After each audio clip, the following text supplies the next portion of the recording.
that dancing is creating a sculpture that is visible only for a moment.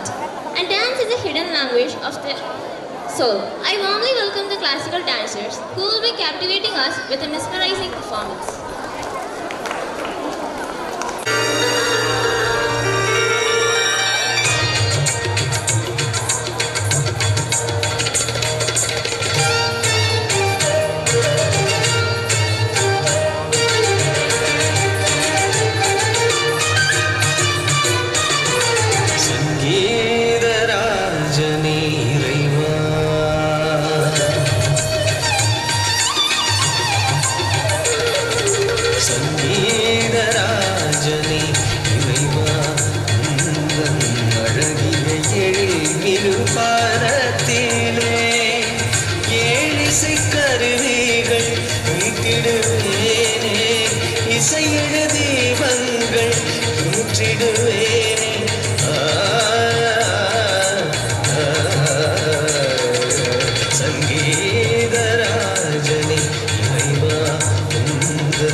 Your performance was fantastic and truly made it even special. Free speech carries with some freedom to listen. As we celebrate the spirit of Pongal, I am delighted to introduce Muhammad Afzal of 12th, who will be delivering an insightful speech in English. Good morning to the wonderful beings and good-natured soul present here. I am Muhammad Afzal and I am here to deliver my English speech. Do you know why we gather here for? Anyone? Can anyone answer? Can't hear. Pongal. Pongal is a festival which is celebrated by mostly South Indians.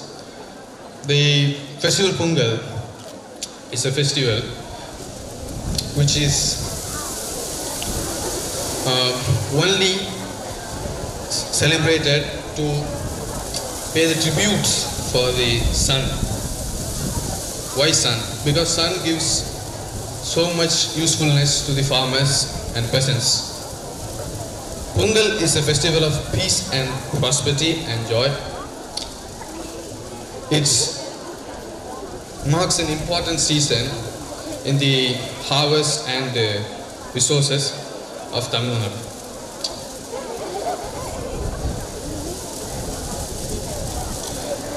As per some Sanskrit scholars, the celebration of Pongal is dated back to the period of Chola.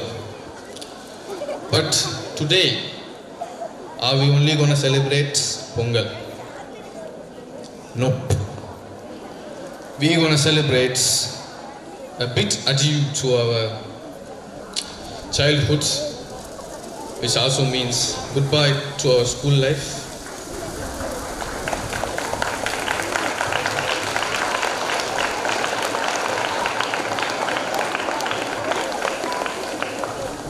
So, on this day, this very graceful day, I want all of you to rejoice and enjoy to the full extent.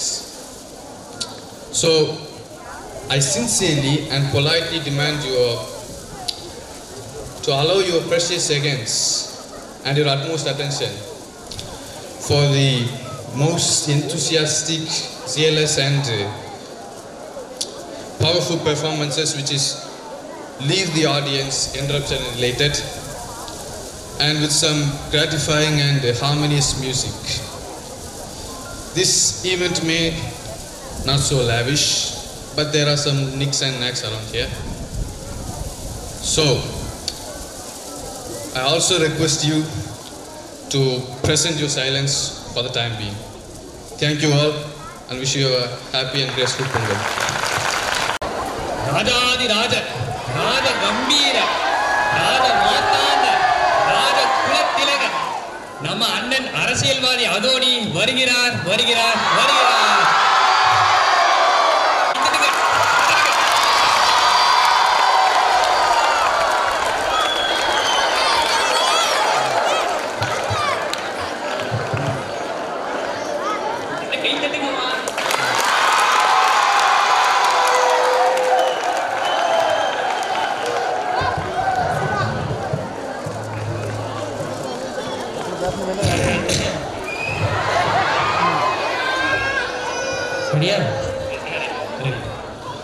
அன்பார்ந்த மாணவர்களே,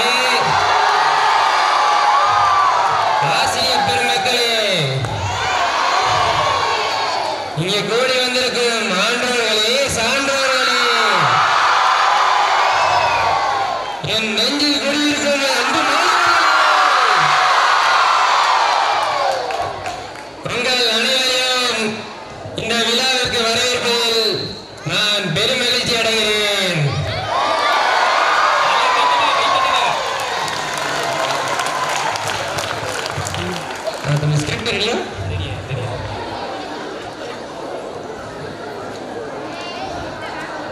இந்த பெண்கள் விழாவில் எழுதி கொடுத்திருக்கீங்க. பெண்கள் விழாவில்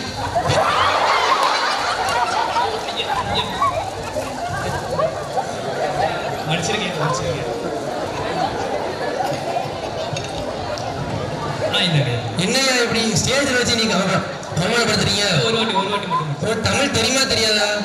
தூய தமிழ்லையும் தூய பேசுவாங்க. பிறகு பொங்கல் கொண்டாடுறோம். நீங்க வாரீங்க. நீ பரவாயில்ல, நீ என்னதான் பேசுற, நானும் பின்னாடி இருந்து பார்க்க. நீயே பேச. சரி என்ன? எல்லாருக்கும் வணக்கம். வணக்கம். கண்டிப்பா பண்ணணுமா? பண்ணுங்க. என்னதான் பண்ணுறீங்க பார்ப்போம். சரி.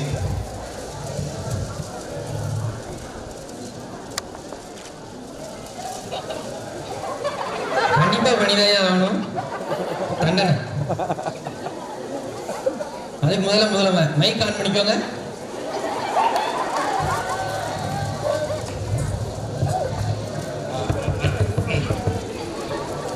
எல்லாருக்கும் வணக்கம். கையெல்லாம் தட்டக்கூடாது. இருக்கட்டும். பேசு.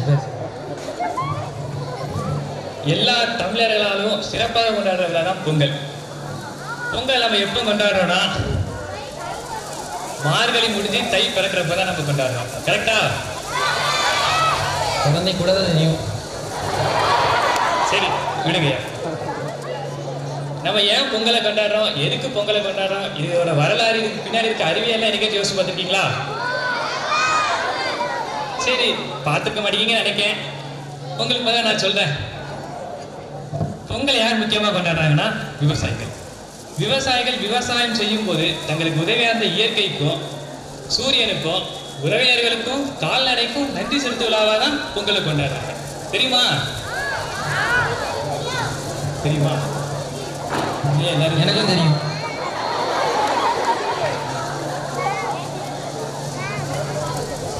தெரிஞ்சா அமைதியா இருந்துக்கோங்க, நான் பேசணும். சரியா? சரி, இதுல சிலவனை மட்டும் முக்கியமான மட்டும் உங்கள்கிட்ட சொல்லிக்கிறேன். சொல்லட்டா? நல்லா கத்துங்க.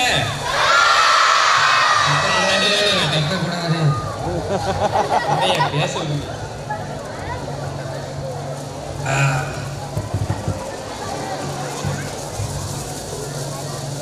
பொங்கலை எத்தனை வருஷத்துக்கு முன்னாடி இருந்து கொண்டாடி இருக்கோம், யாராச்சும் சொல்ல முடியுமா? ரொம்ப கொஸ்டின் கேட்டுட்டு இருக்கான். சரி விடுங்க, நானே சொல்றேன். 2500 வருஷத்துக்கு முன்னால இருந்தே பொங்கலை கொண்டாடிட்டு இருக்கோம். எப்படி கொண்டாடுறோம்னா, குளிர்கால நெல்லுன்னு இருக்கு, அதை ஆடி மாசத்துல விதைச்சி மார்கழி லாஸ்ட்ல அதை அறுவடை பண்ணுவாங்க. அதாவது ஜனவரி 2வது வாரம். அப்போ அந்த அறுவடை பண்ண நெல்லை ஒரு இடத்துல சேமிச்சு வைக்கணும். அப்போ அந்த இடம் சுத்தமா இருந்தால் மட்டும்தான் நெல்லெல்லாம் சேமிச்சு வைக்க முடியும். அந்த காலத்தில் விவசாயிகள் வீட்டில் தான் சேமிச்சு வைக்க வேண்டியதாக இருந்துச்சு.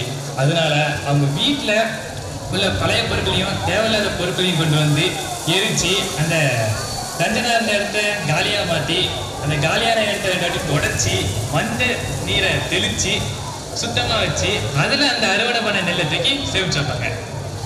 இப்படி மார்கழி கடைசி நாள் அன்னைக்கு பழையனை எரித்து புதுவன பூக்குப்பது தான் போகின்னு கொண்டாடுறோம். போகி தானே? இப்படி போகிக்கு மறுநாளாக கொண்டாடுறா தை 1ஆம் தேதி சூரிய பொங்கல். சூரிய பொங்கல் தான் தை பொங்கல் தான். அன்னைக்கு என்ன பண்ணுவாங்கன்னா, பெரியவங்க அதிகாலையிலே எழுந்திரிச்சு குளிச்சு பொங்கல் வைக்கிறதுக்கு ஏற்பாடுலாம் பண்ணுவாங்க. அது எப்படின்னா, அவங்க வச்சிருக்க கரும்பு கட்டிலேருந்து ஒரு 3 கரும்பை எடுத்து கோன் வடிவத்தில் வச்சு அதுக்குள்ள 3 அடுப்பங்கள்ல முக்கோண வடிவத்தில் வச்சு அதுக்கு மேலே புது பானையை வச்சு அந்த பானை கழுத்துல மஞ்சள் தூரையும் கெட்டி கொண்டாடுவாங்க, வைப்பாங்க பொங்கலை. நம்ம இப்போ தீயை வச்சு விட்டு தண்ணியை ஊற்றுவாங்க. கொஞ்ச நேரம் கழிச்சு பார்த்தீங்கன்னா அது அப்படியே ஒலை காயும். அப்போ அரிசி, தண்ணி, முக்கியமாக பச்சரிசி, தண்ணி, பால், கருப்பட்டி எல்லாத்தையும் போட்டு வைப்பாங்க. அடுப்பு வெறிகொண்டு எரிய உங்க பானையை வெறிகொண்டு சூடாக அதில் கெட்டப்படி இந்த மஞ்சள் இருந்து ஆன்டி ஆக்சிடென்ட் ஒரு சப்ஸ்டன்ஸு அது அப்படியே பொங்கலுக்குள்ள போய் சேரும். இது நடக்கும் போதே சூரியனும் அப்படியே எழுந்து வரும். அப்படி எழுந்து வரும்போது பொங்கல் இருந்து பொங்கலும் பொங்கும்.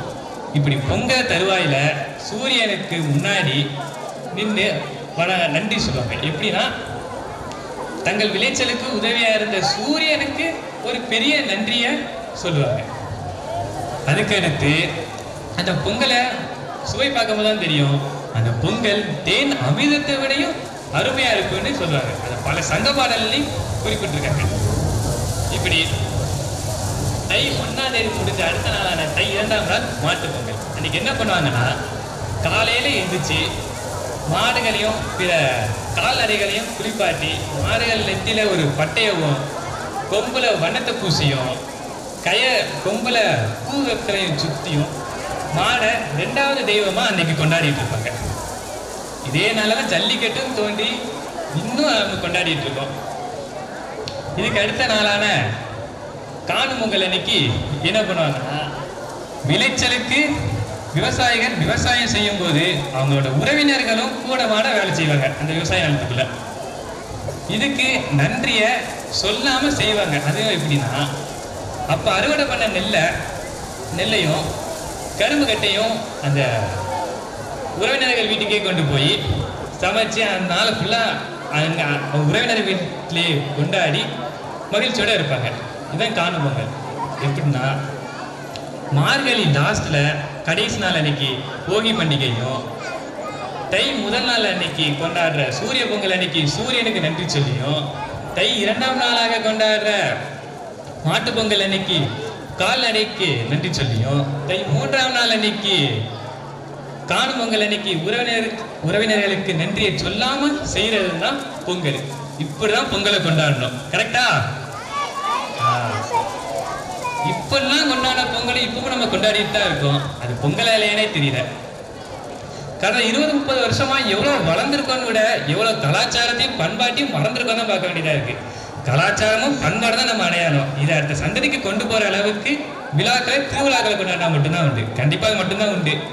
வெறும் வாட்ஸ்அப்லையும் வீட்டு வாசலில் கோலம் போடுறதும் கேஸ் ஸ்டவ்வில் பொங்கல் வைக்கிறதும் தான் இன்னைக்கு பொங்கல் ஆயிடுச்சு. நினைக்கும் போது வருத்தமாக தான் இருக்குது. எது என்னமோ நம்ம ஆக்ஸ்போர்ட் ஸ்கூல் பெருமிசஸ் நம்மளுக்கு பொங்கல் விழாவை ஏற்படுத்தினமைக்கு ஒரு நன்றியை கூறி அனைவருக்கும் இனி பொங்கல் நல்வாழ்த்துக்களை தெரிவித்துக் கொண்டு நன்றி, வணக்கம். தம்பி சூப்பராக பேசியிருக்கிறேன். எல்லாரும் இன்னொரு பலத்தை எழுதணும்ப்பா.